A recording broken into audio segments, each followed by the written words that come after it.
Welcome to the latest episode of Called to the Bar, International Law Over Drinks.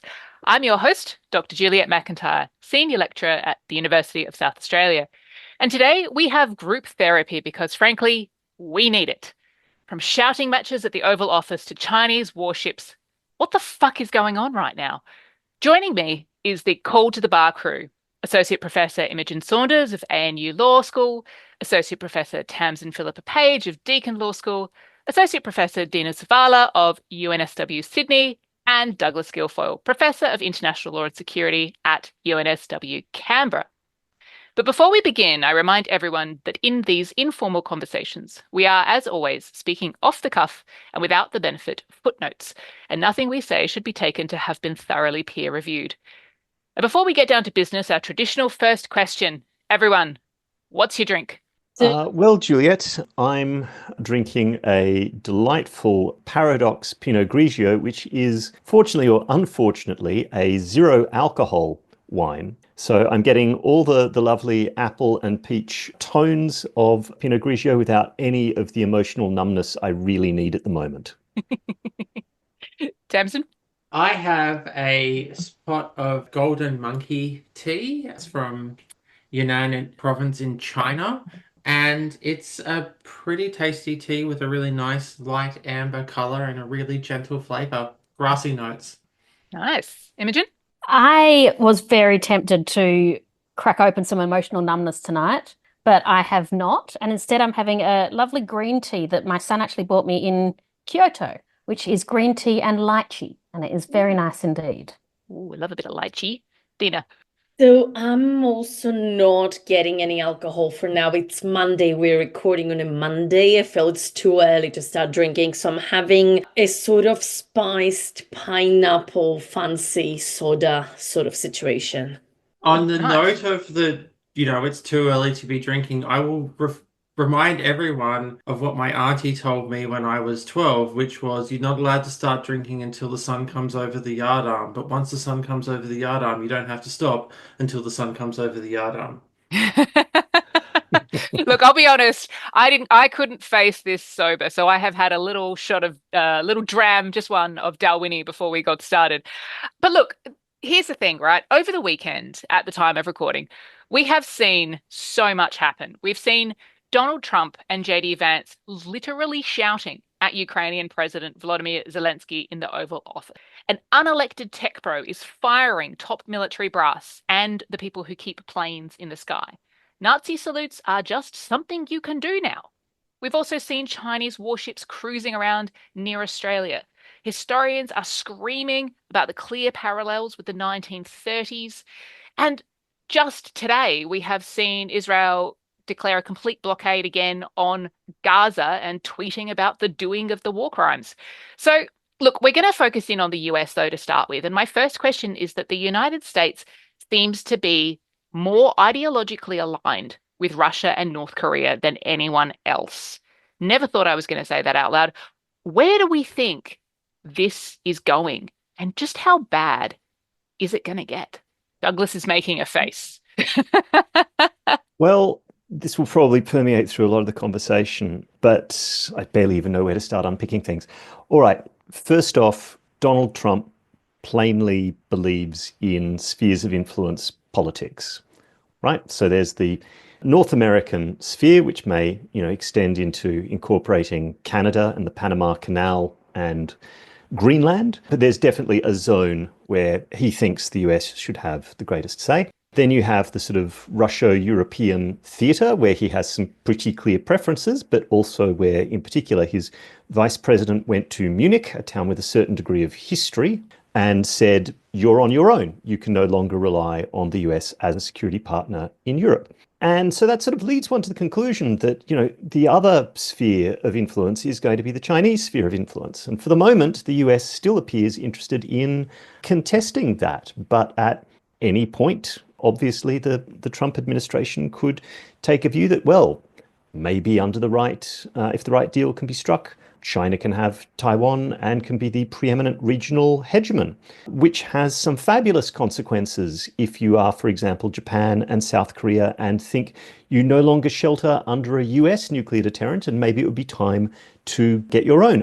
an idea I foreshadowed in our Christmas drinks episode. Then on top of that, the treatment of Zelensky pretty much pulls the pin on the US as a reliable security partner.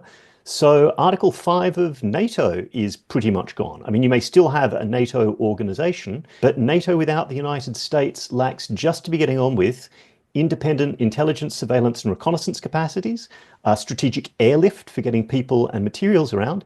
And the last time the French and the British attempted to operate independently militarily, they ran out of ammunition because it turned out their supply chains for that ran into the United States. So that's my opening bid. Yeah. Tamsin? Oh, Dina Oh, can go. Dina, sorry. Dina, that's fine. No, of course. So yeah, I think I'm quite pessimistic about how bad this may get.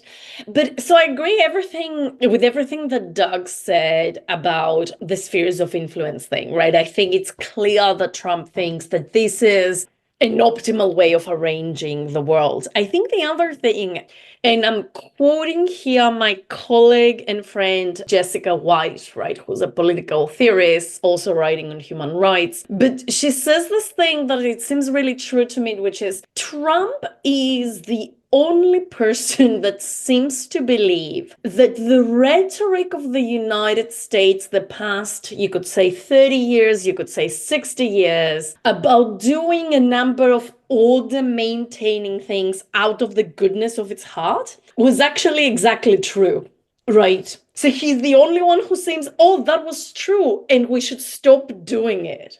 I think the last definitely 30 years, potentially I would say 70 or 80 after World War II, can be best understood as an order in which the US enjoyed military, political, and especially economic supremacy.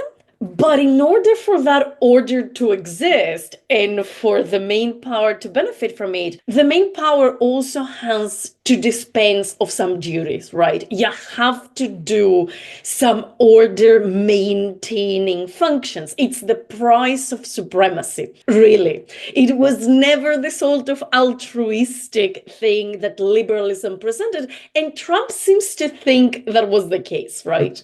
So now I think we're seeing the US withdrawing from these order maintaining functions. Interestingly, I think there was elements of that predate the Trump administration. So it was actually the Obama administration that set fire to the WTO appellate body. It wasn't Trump administration. But I think there is no question that this is deepening and accelerating and also rhetorically coming to the forefront under the Trump administration, right? I think like we are looking mainly at the break, but I think it has some elements of continuity as well. And I think that's what we are seeing now alongside what Douglas was saying. And I think, you know, we can walk and we can chew gum.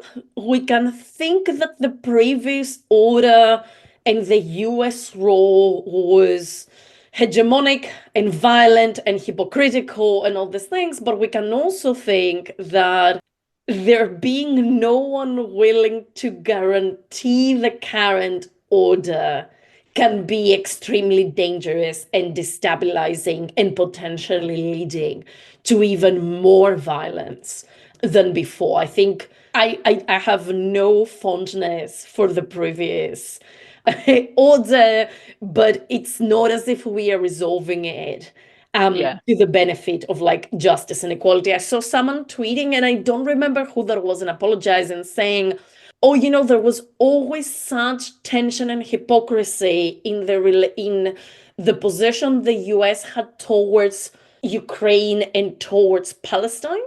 But now we are resolving this tension in the worst possible way. And I think that's important perhaps for an international law podcast. Yeah. So we're getting rid of what's there, but not replacing it with anything. Imogen. So I completely agree, Doug and Dina. I was just thinking, I mean, really, Dina, that point about US altruism, the US aid thing is such a good example of that.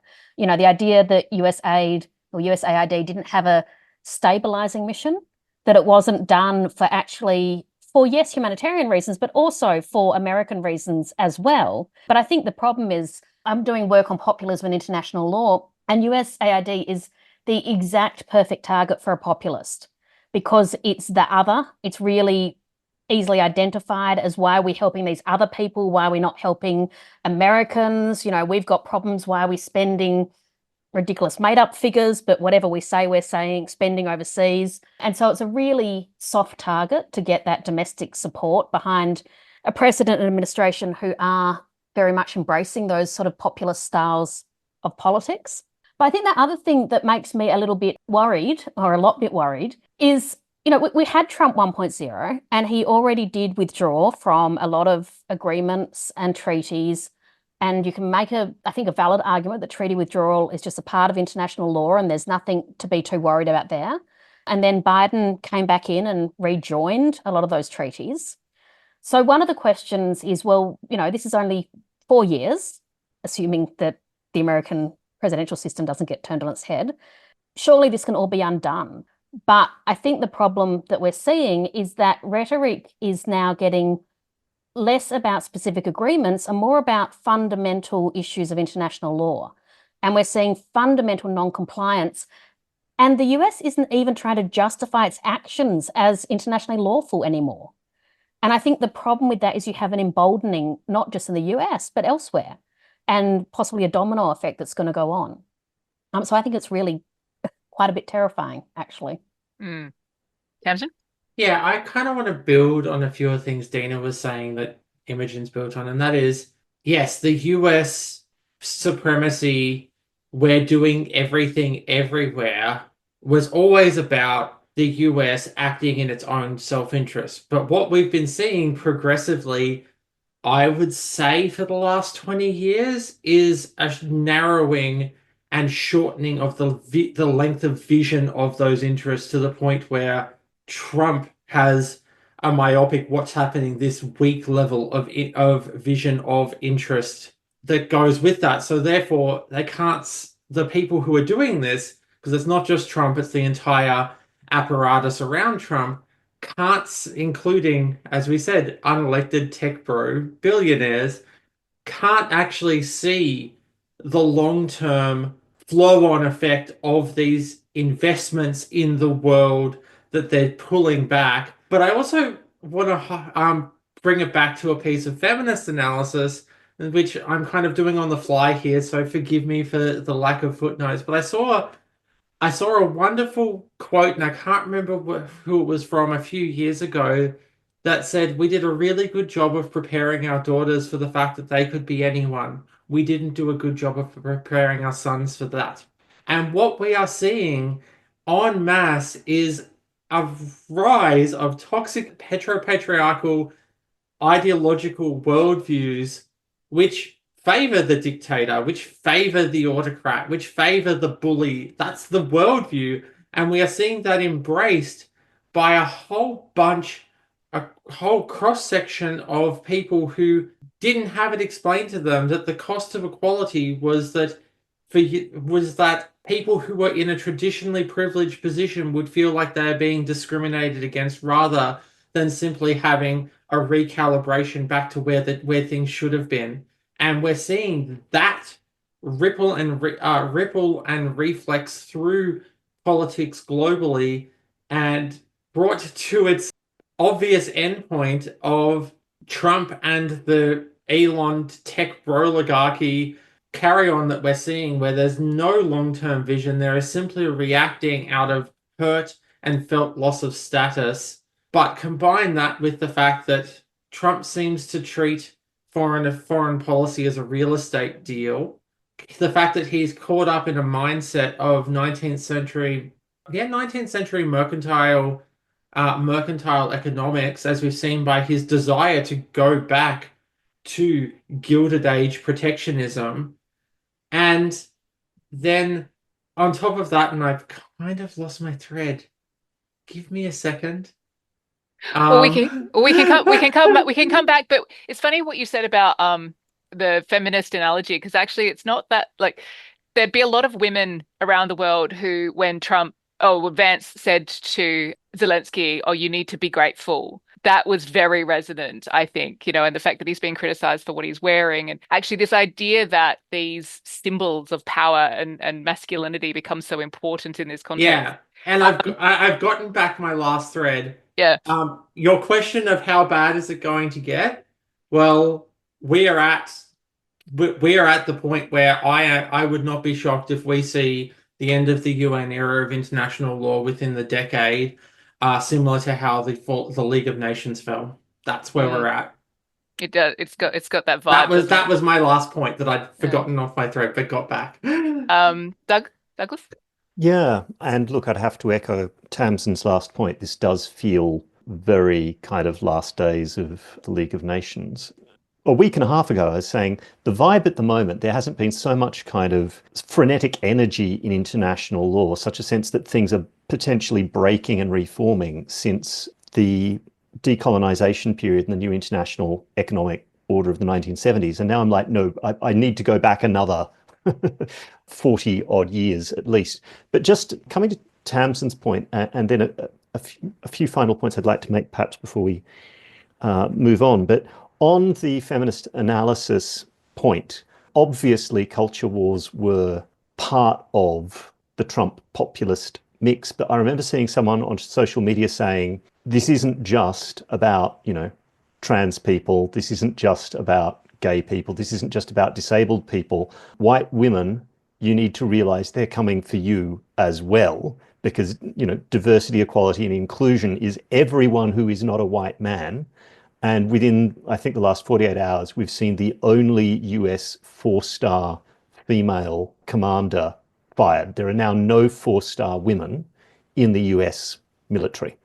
And they also fired the black joints. What is it? Joint Chief of Staff? Joint Chief of Staff. Yeah. As well. And that's left with just white men now, isn't it? Yeah. But also in terms of kind of the worldview driving this, just something that I caught on Blue Sky today from, I believe, a political philosopher at Georgetown. I'm going to mispronounce his name, but Olufemi Taiwo. But essentially this moral misreading that if it benefits others, it harms us. And that was the best explanation I'd heard of zero-sum thinking, because you can kind of go, oh, Trump's very transactional, he's very zero-sum. No. It's not just that in every transaction there's a winner and a loser. If someone else is gaining any benefit at all, it must be harming us in some fashion.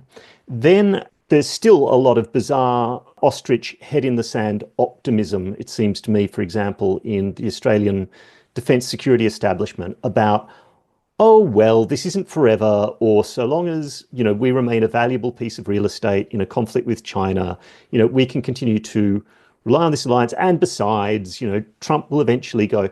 The point is, what we've lost is any ability to believe that in the US, politics stops at the water's edge, right? So even if the next president was President Harris, well, we do know that the president after that could be President Vance. Like there is no guarantee of any kind of bipartisan support for the US view in the world.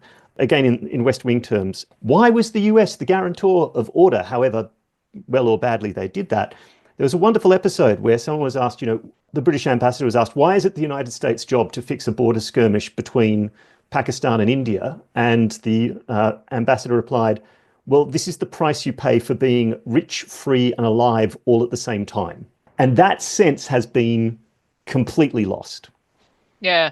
And so let's maybe look into how some of these ideological positions are playing out in some concrete scenarios. So taking the Ukraine situation for a moment, as I said, it looks like the US is now on Russia's side. The Russian state media was present at the notorious Oval Office meeting. AP and Reuters were not. And the US is threatening to withdraw military aid from Ukraine unless there's some kind of an agreement between the US and Ukraine regarding minerals reconstruction. Look, at least I think that's what's going on, because actually God knows what US foreign policy actually is right now. It's really hard to get a handle on. But the essential thing seems to be that the US is quite happy to throw anyone under the bus if it suits Trump's agenda. So what is going on? Should allies of the United States, like Australia, be looking over their shoulder a bit? Tamsin? Yeah, so I'm going to go with yes, but I've been saying that for a very long time. And my mind actually got changed on that during my PhD when I was reading Security Council statements and public record by all of the P5 members. And the two that stand out historically that really made me go, okay, the US really is not a reliable ally were the 14 years of defending apartheid. 14 years of defending apartheid and vetoing any action on it because South Africa was a strategic partner. And then after Pol Pot got ousted by the Vietnamese military, the US argued that they should reinstate Pol Pot to power in Cambodia in the interest of peace and justice, because if we allow a foreign power to oust a government like that, someone might do it to us, and that can't be permitted. That was their argument. That kind of broke me. And I was living in the US at the time. I still feel like Manhattan is home. That kind of broke me on the US as a reliable global partner.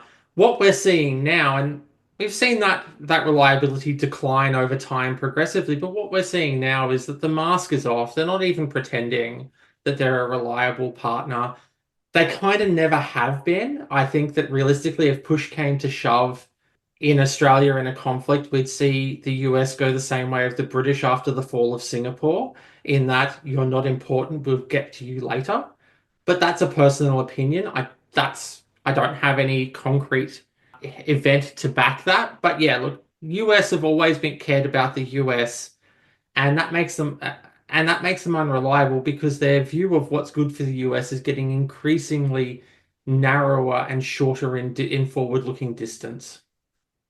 Yeah, Doug? So I think I broadly agree with Tamsin. I've probably been cautiously pro-American and pro AUKUS for a while, and I'm seriously rethinking that. I mean, part of the approach I think we've always had as Australia to the US is we've always been a bit worried about the US's reliability, but I think we've always kind of looked upon the US as, if not sort of Janus-faced, like a good twin and a bad twin, but stuffed into the same trench coat, pretending to be one superpower. And, you know, some days you get the good twin and some days you get the bad twin. But on the whole, you were still confident that the good twin was in there somewhere, right? And I think what we've kind of lost now is confidence that the good twin is going to be there that much of the time, if at all. And I think it's, as Tamsin sort of put it, that with the sort of sense of the mask coming off, the sheer nakedness of what Trump and Vance did to Ukraine really has to make you worried about what the US's word is worth. And at, you know, under everything, under all the rules, all the norms, everything else, at the end of the day, you know, you have to have some confidence that the other party at the end of a bargain is going to honour their word. And a great part of Australia's strategic outlook has been, so I mean, my concern with AUKUS was always, it got debated in this country on the basis that, okay, we're going into a nuclear submarine and advanced technology deal, as we've explained in a previous episode, with the United States and the UK, and Australian commentators were like, this is disastrous for us. We're compromising our strategic sovereignty and our freedom of choice. We're just sort of signing up to any US adventurism. And I was like, this is nonsense. The core of Australia's strategy in relation to the US, including through AUKUS, has been to try and tie the United States so tightly to us that any attack on us would inevitably be seen as an attack on the United States, and they would come to our aid. Now, whether that was a wise idea even at the outset is a completely separate question, right? But I genuinely believe that was kind of the strategic mindset. Now we're really caught in a cleft stick, right? For the moment, Trump does not dislike us because we've just stumped up the better part of $1 billion as an investment in US shipyards, so we can hopefully eventually buy nuclear submarines in the 2050s from the United States. And we have a trade surplus with the United States, or they have a surplus with us. So we're not in the bad books. But the moment we kind of go, oops, maybe AUKUS isn't a great idea and strategically pivot elsewhere, you have no credit with Donald Trump for past favors, right? It is, what have you done for me in the last 15 minutes? And it's incredibly personal. And it's all about who was last speaking to him. So we're sort of doubly locked in at the moment to an unreliable partnership.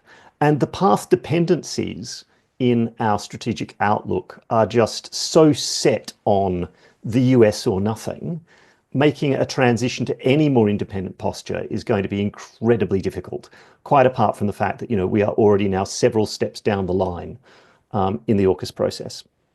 Yeah. Imogen, Dina, have you got any thoughts? Yeah, I do. And I mean, maybe not for the tone of this podcast, but actually I had one that's slightly optimistic. Because I was thinking just then, it's not just President Trump, it's also the institutions of the US and the US military and the US Navy. The US military in Australia has long established ties, including military presence and bases. The US Navy conducts exercises with Australian interests, sometimes jointly with Australia. And, we've seen in other countries that when you have a populist president who tries to turn away from traditional allies, sometimes the institutions don't necessarily follow to the same extent as that president's rhetoric would suggest. And that's exactly what happened in the Philippines under President Duterte. Duterte tried to pivot pro-China. The Philippines Navy kept doing things with the US. And I was just looking while you're talking, Doug, and I was thinking, because of your comment, earlier about China's patrolling of Australia and New Zealand that we're going to talk about a bit later. But one thing that was happening as recently as last month was the US was still doing freedom of navigation exercises in the South China Sea or over the South China Sea with the Philippines. So on one hand, you have, this rhetoric saying we're not going to do this, we're turning away, but actually at the operational level, maybe those traditional partnerships are just chugging along quietly and still holding some strength there. I'd like to think that was the case, but we've already seen a great willingness to purge American institutions, including formally, basically sacred institutions like the military and veterans. And that stripping of institutional strength, both at domestic and international level, is really worrying because it entrenches power. Yep. It's all very fascism-y, isn't it? All hail the great leader. We must abide by what Trump says, and if you don't, even at the institutional level, we will get rid of you. I mean, he did refer to himself as a king, so Yes. Well, two points on that. One, Elon Musk has literally said, well, these people have to stop bringing court cases based on legislation. We've got an executive order. And in conversation with a governor on a phone call, when the governor said we will follow federal and state law, Trump has said, well, we are the federal law.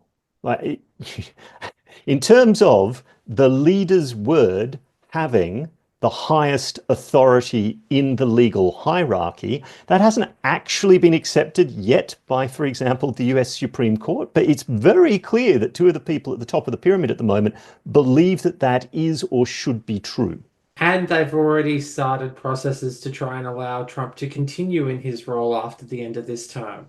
Yeah, it's all look, it's not it's hard to be optimistic, right? Like it was a valiant attempt, Imogen, at optimism. Well, And I mean, the US Lasted military for a could minute.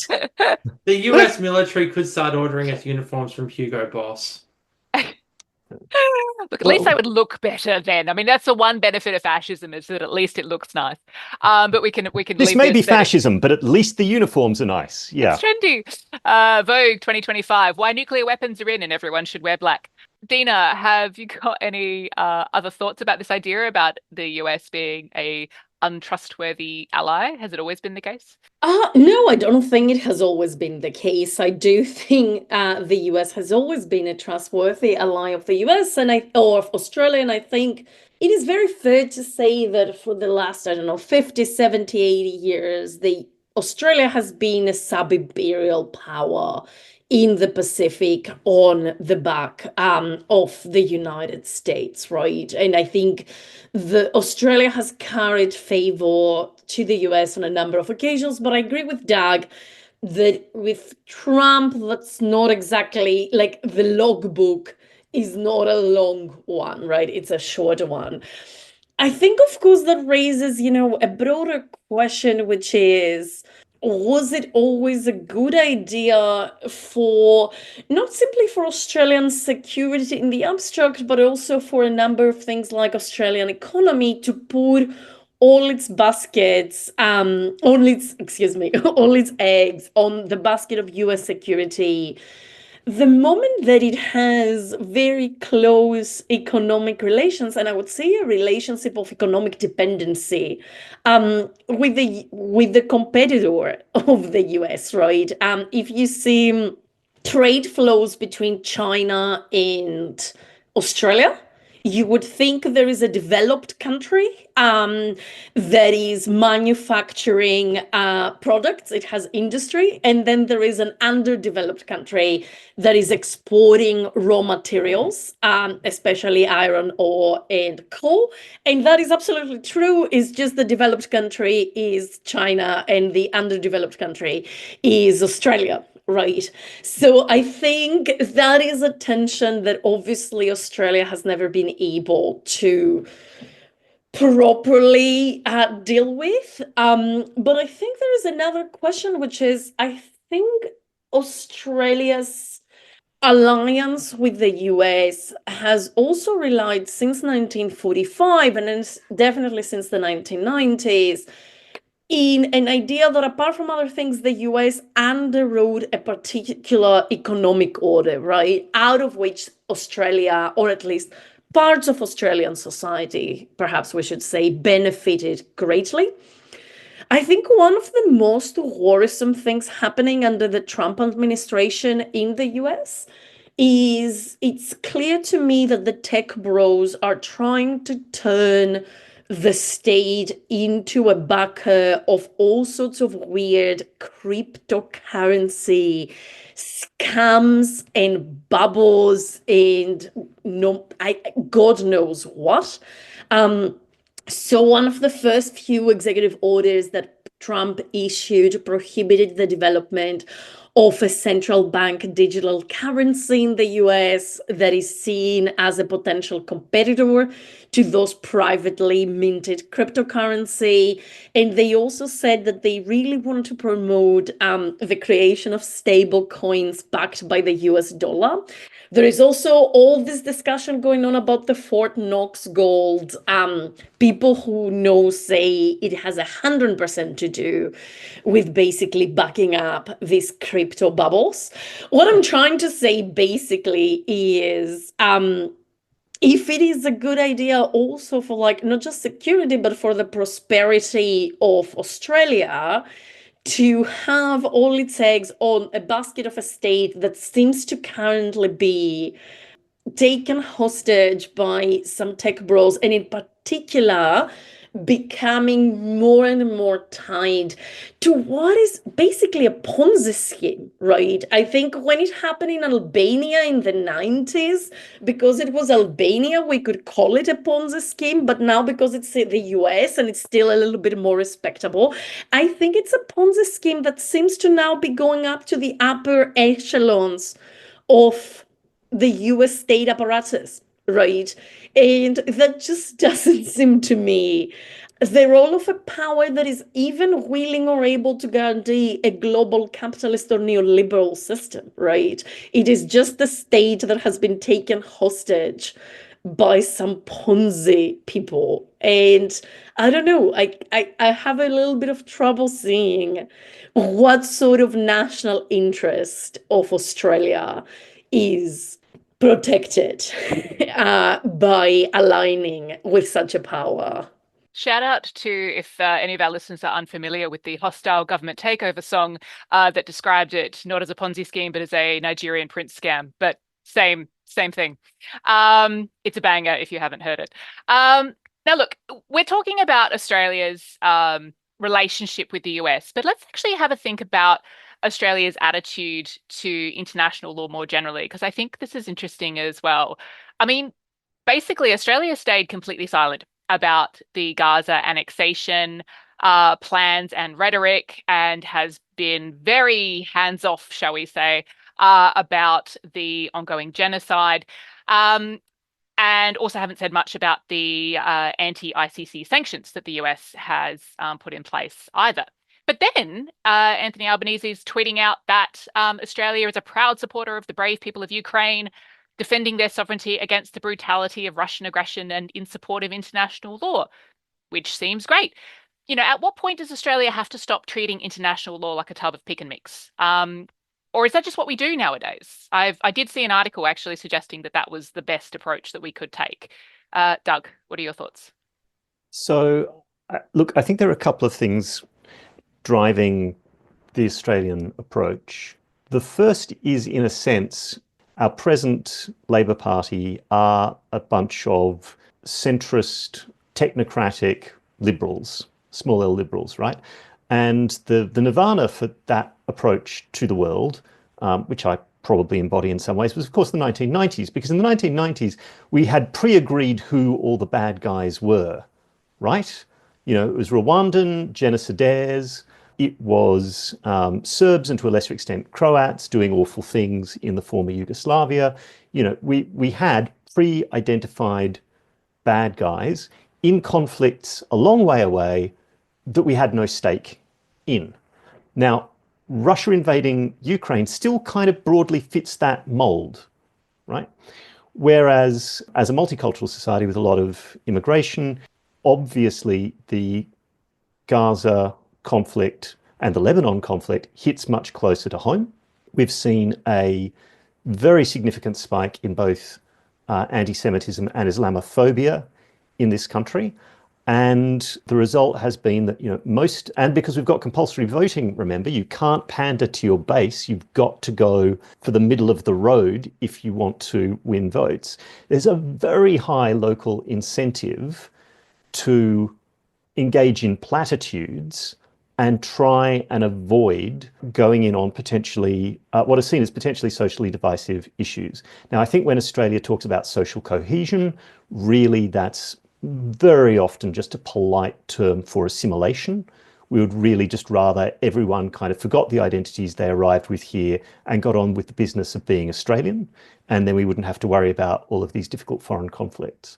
But on top of that, we also have, at the moment, a prime minister who is profoundly uncomfortable with international affairs, right? He is a retail politician. He is interested in, or his background is in bread and butter, national level issues. So I think a lot of the sort of international domain, regardless of right or wrong or morally compelling arguments, is seen only through those lenses. And then adding on to that, desperately not wanting to offend or alienate the United States for all the reasons we've already mentioned. Mm. Can I make a minor point on we're not commenting on Gaza? Our opposition leader, after Trump announced the annexation of Gaza as his plan, and as a real estate deal, so Peter Dutton, who will probably get voted in as Prime Minister in a few months' time, referred to that as Trump being a big thinker, and what have you. So this idea that we haven't commented only applies to the current government, who are pretty much in caretaker mode, preparing to call an election that they're trying to avoid calling until the polls get better. And they're not getting better, Albo. Call the election. Put us out of our misery, please. Go back to DJing at election parties, because that seems to be the only thing that you're committed to. I don't know that having Peter Dutton as our Prime Minister is going to take us out of our misery in any way, I shape, or don't think form, it's going to take us out of our misery, but at least it'll take us out of the waiting to end the misery. I mean, the man's a Queensland cop and a property developer turned politician. It's not a good solution. And I also say that on your last question of international law, Australia, tub of pick and mix, That's kind of always been our way. I mean, look at our relationship with Timor-Leste and Indonesia. Yeah. Mm. Yeah, and can I just add there, like, and I'm sure Dina has lots to say about this too, but it's not just always been our way, it's been everyone's way. You know, there is no country that doesn't have some degree of hypocrisy in terms of how it applies international law and what circumstances it's willing to stand up for it and what circumstances it's willing to pretend it isn't happening or engage in breaches of it itself. Um, but I do think there has been a shift, and it's been something that I've sort of been, and I think a lot of us have been railing about, is this sort of strategic selection of what international law matters and what doesn't. And you see that, you know, in the phrase, I hate the rules-based international order, which is used instead of international law. And I think it's the idea that there are some, we don't use international law because that's universalist in theory. You know, if you use international law, you actually have to uphold all of it, even the bits you don't like. But if you use rules-based international order, then you can focus on the rules that benefit you and the ones that you actually have an interest in enforcing and ignore the other ones. So I don't think no, it's... Imogen, you're right. Like, rules-based international order does literally mean the pick and mix approach to international law. I'd like to Exactly. point out that the British Navy gunboat diplomacy was a rules-based international order too. Dina? Yeah, so I'll pick up that point about the rules-based international order, right? I thought it was remarkable how when Penny Wong, for not Australian listeners, the current Australian Minister of Foreign Affairs, announced that Hilary Charlesworth would run again as Australia's judge at the ICJ, she said that, and in that position, she will uphold the rules-based international order. She didn't mention the words international law.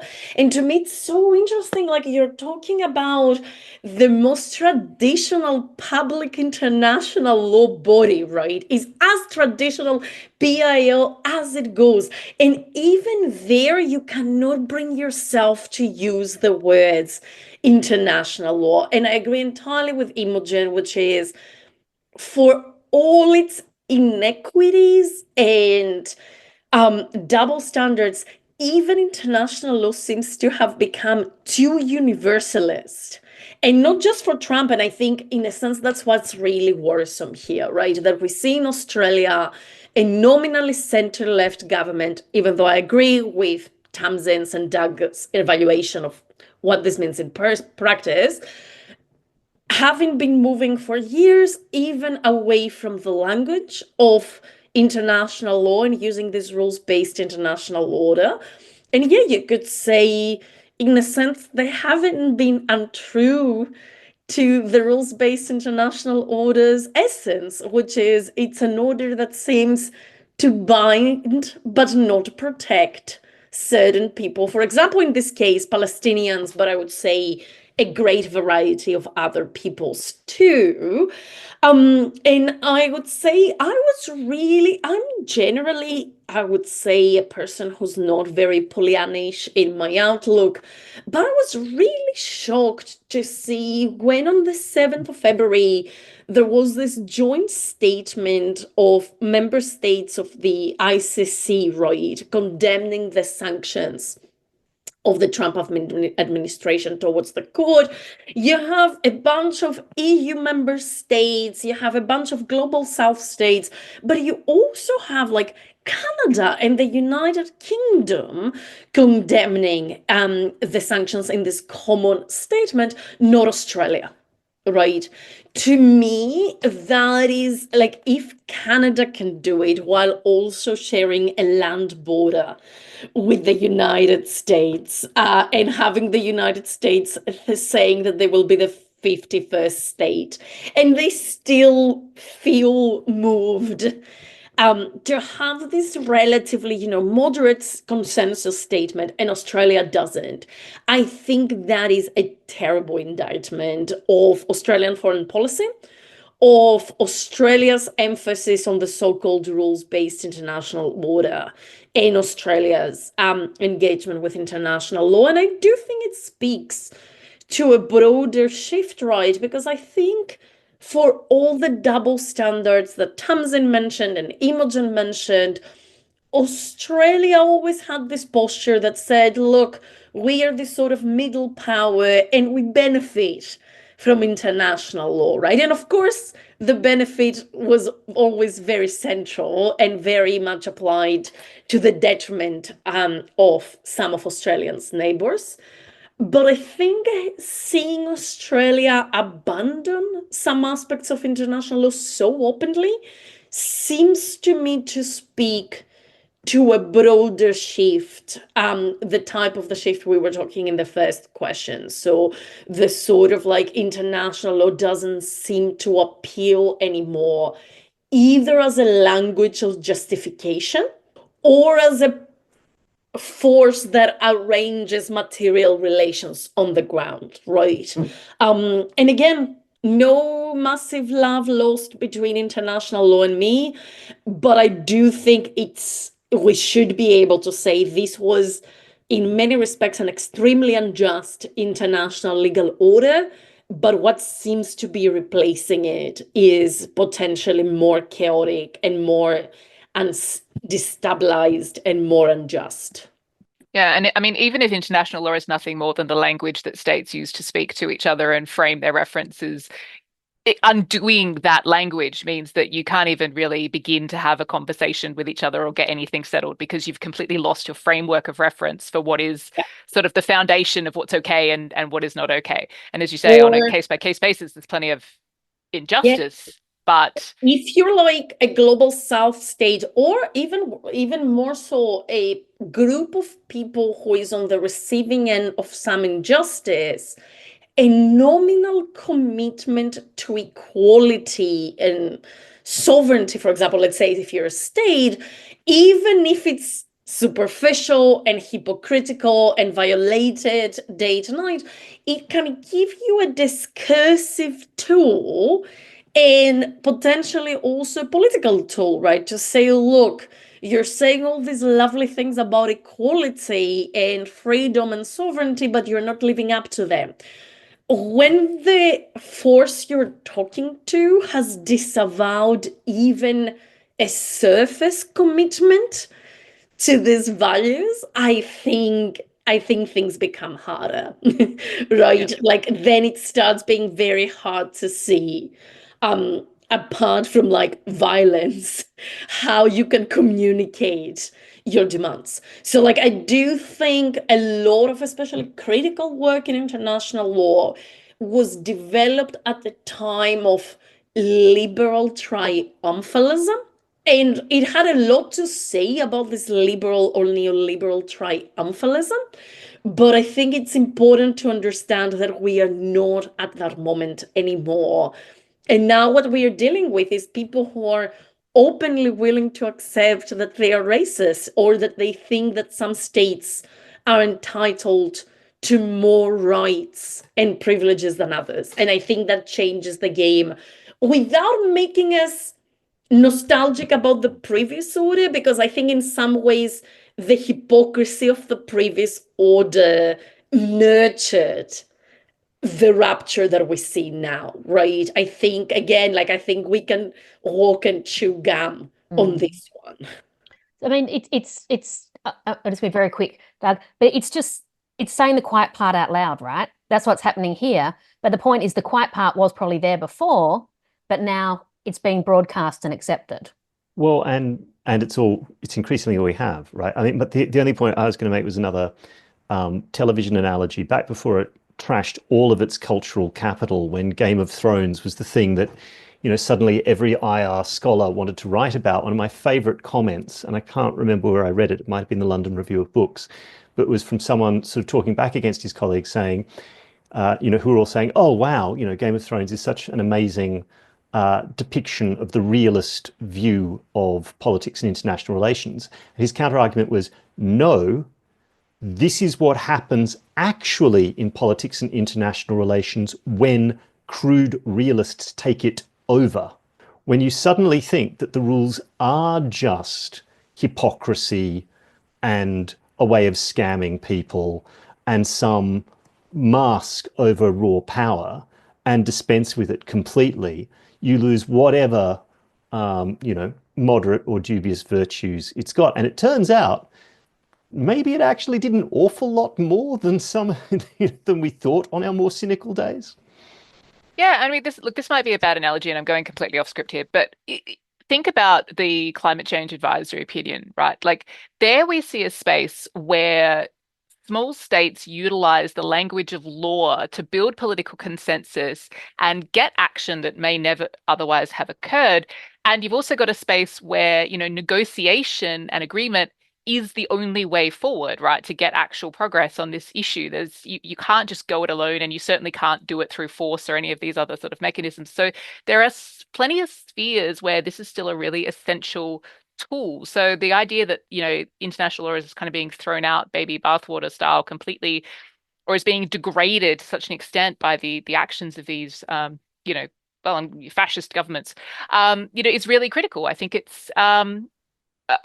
has broader effects than just the ones that we're seeing, the sort of obvious ones that we're seeing in Gaza and Ukraine. And I think that's alarming as well. Can I be, though, the annoying crit here and link back to the previous point that I do think some of the demise tacks back to some of the contradictions of the previous order, right? In the sense that you could say, look, the Obama administration did better, not well, but better at entering some legally binding commitments vis-a-vis climate change, right? Paris Agreement, etc. At the same time, the huge escalation of drilling, because at the end of the day, what matters is not the Paris Agreement, is the actual emissions in the atmosphere. The escalation of drilling, when Trump was elected and said, drill, baby, drill, like that could have also been the slogan of the Obama administration, right? They were refined enough not to say it, but the huge pivot of the US towards drilling, it was an Obama project, right? It was a Democratic Party project. And what I'm trying to say is, in a sense, these contradictions existed, and the Trump administration is resolving them towards the bad side. But I think in the sense it was also becoming quite unsustainable to insist that extreme factual inequality and legal inequality could continue to exist, to just coexist together. Like, I think like these sort of extreme detachment between law and reality eventually will resolve itself. I think we should have resolved it, and I hope we will resolve it towards dealing with factual inequality.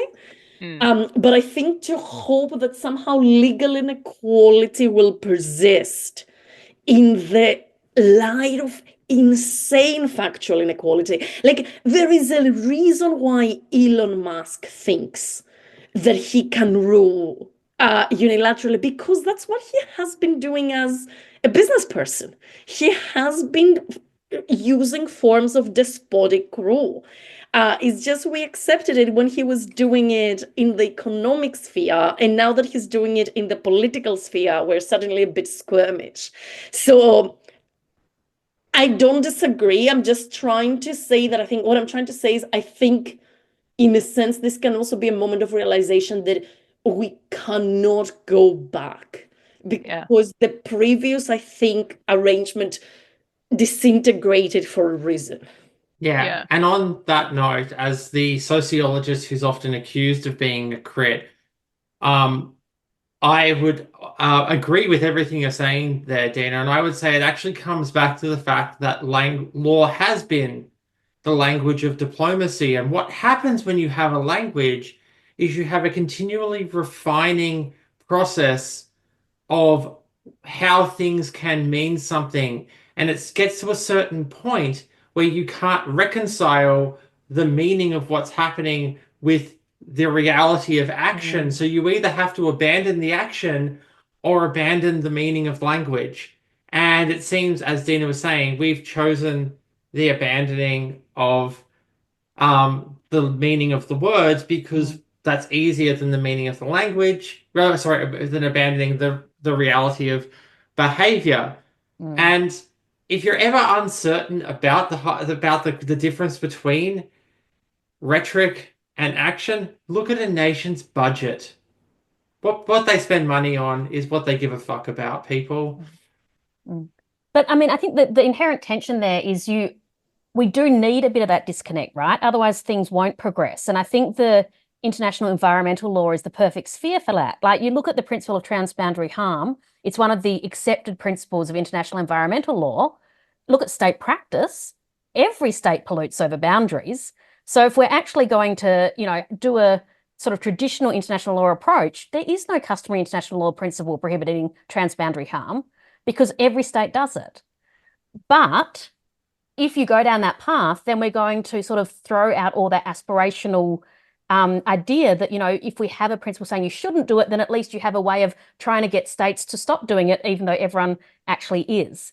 So I think the point is, Dina, you're right, like the gap got too big, but at some point there sort of has to be a gap. And that's the way the international law is set up, is to lead behavior. The law has to try and regulate things that states aren't doing yet. Yeah, no, that's a fair point. So I would also agree with that. And the issue is, as you just said, that the gap has become too big. I would say, though, that I agree with Dina that we can't go back. What will happen is we'll have a new thing going forward. So I agree with all of that. And to use a PR term from one of Musk's companies, we are perhaps presently witnessing the rapid, unscheduled disassembly of the international legal order while in flight. But in terms of summarizing, I think the discussion we've just had, perhaps with a slightly unlikely theoretical reference, I was always quite fond of Philip Allett's idea of the triple constitution.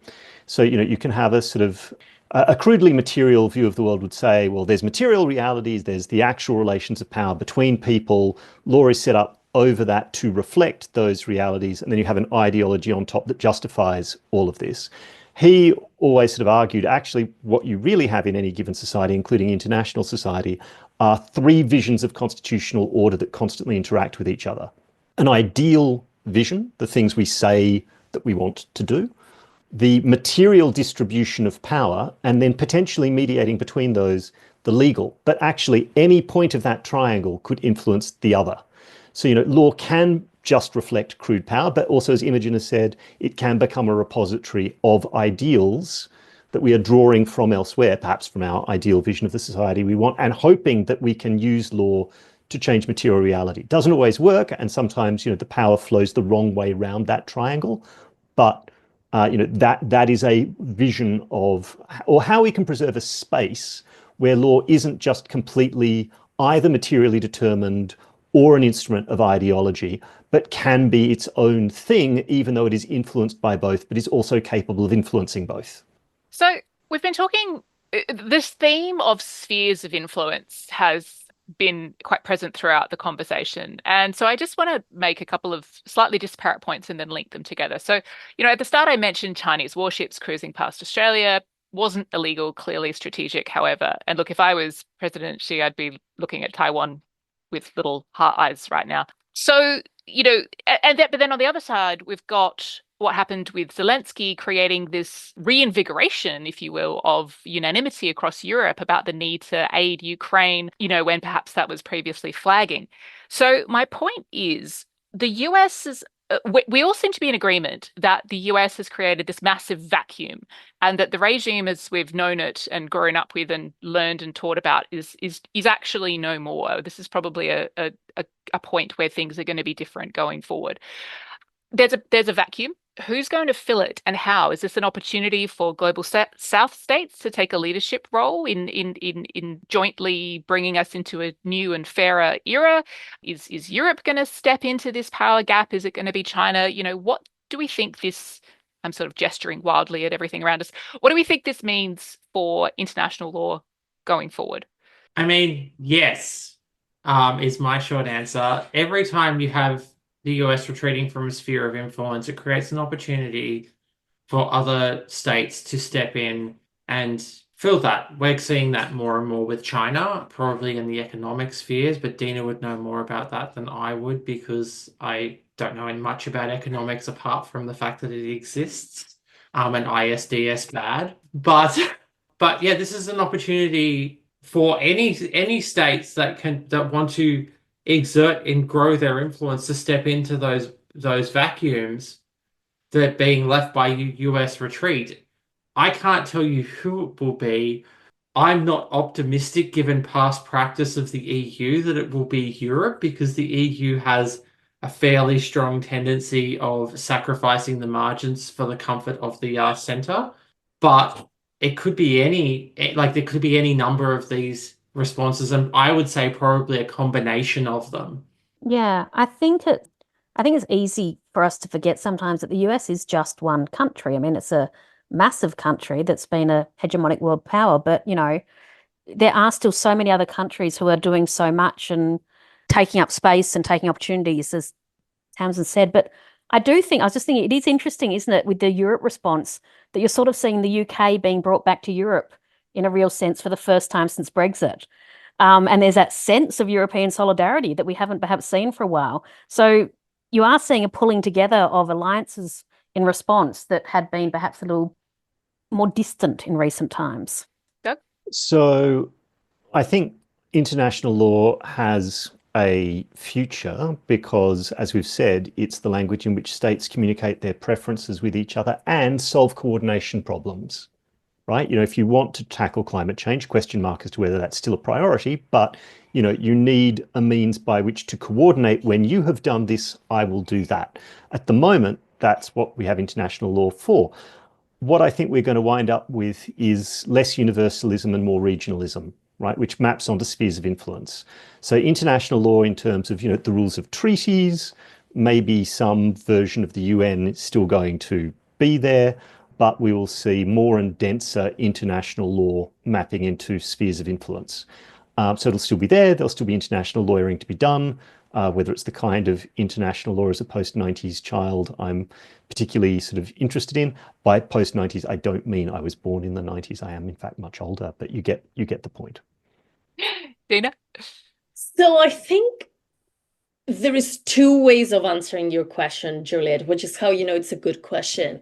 I think in terms of what is going to happen in international law, I think, yes, I think we are already seeing a number of actors, such as global South states, that for a long time were quite skeptical or just a bit instrumental towards international law stepping up. The most recent thing is, I don't know if our listeners have seen it, 9 global South states, including South Africa, Malaysia, Colombia, have put up this group called the Hague Group, the purpose of which basically is to start basically discussing concrete acts to enforce international law vis-a-vis Israel. I think in practice this will mean some sort of sanctions or some form of export stoppages.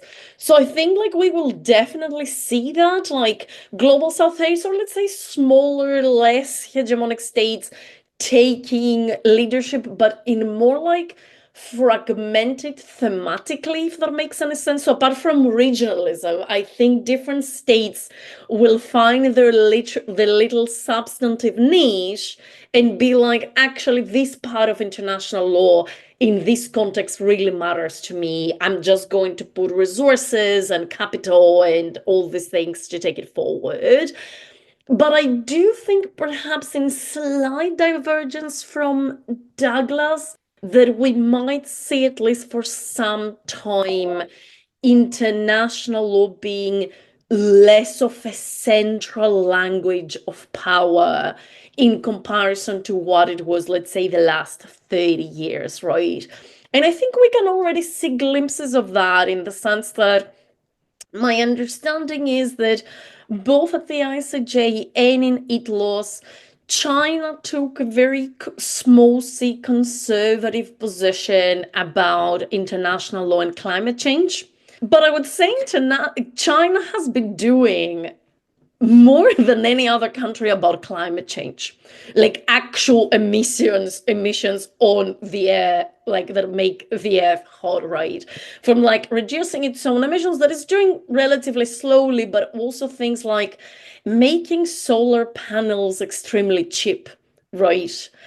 So, but they clearly want this to be regulated by domestic law and politics, not by international law, right? So I think we will also see areas of, let's say, common international affairs where the material and symbolic or rhetorical power of international law becomes more diminished in comparison to, let's say, the infamous 1990s. Yeah. And so, look, I'm going to have to wrap it up there, unfortunately. I'm sure we could talk about this forever. Look, normally we like to ask something fun to lighten the mood at the end of our episodes, and this has been a rather heavy one. So normally we would ask about escape routes or who's one of your favorite characters in fiction. But today, in light of the time, I'm going to ask just one question, and it's the question that everybody really wants to know. Douglas, what are you wearing? Well, it's the temperatures are finally beginning to come down in Canberra. So I'm in a late summer ensemble of green linen trousers, blue-grey braces over a white shirt with a sort of medium blue stripe. And I'm rounding out the ensemble with a baby blue tie covered in a pattern of lemons and cut lemons. And I think the whole look's come together rather nicely, and I'll link to it in the show notes. Excellent. And look, when life gives you lemons, try to make lemonade. I suppose we can end on that little adage, because it certainly seems like life is giving us all rather a lot of lemons at the moment. Well, thank you so much for joining us, and we will see you next time. Bye-bye. Bye. Thanks for hosting. Bye-bye. Bye, Thanks for everyone. listening. Bye.